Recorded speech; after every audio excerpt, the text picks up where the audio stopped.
తెలుగు రాష్ట్రాల్లోని ద్రోణి ప్రభావంతో రాబోయే 2 నుంచి 3 రోజుల పాటు తెలంగాణ ఆంధ్రప్రదేశ్లో తేలికపాటి నుంచి ఓ మోస్తరు వర్షాలు కురిసే అవకాశం ఉంది.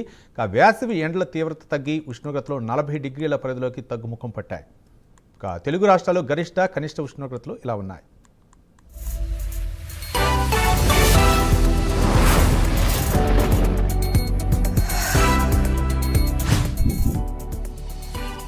తిరుపతిలో గరిష్ట ఉష్ణోగ్రత 36 డిగ్రీల సెల్సియస్, కనిష్టం 23 డిగ్రీలు.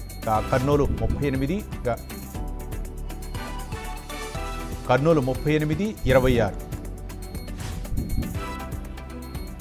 నెల్లూరు గరిష్టం 34, కనిష్టం 25. హైదరాబాద్ గరిష్టం 36, కనిష్టం 24.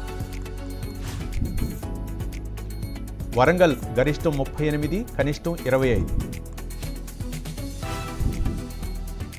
విజయవాడ గరిష్టం 39 డిగ్రీల సెల్సియస్, కనిష్టం 26 డిగ్రీల సెల్సియస్. విశాఖపట్నం గరిష్టం 32 డిగ్రీల సెల్సియస్, కనిష్టం 27 డిగ్రీల సెల్సియస్.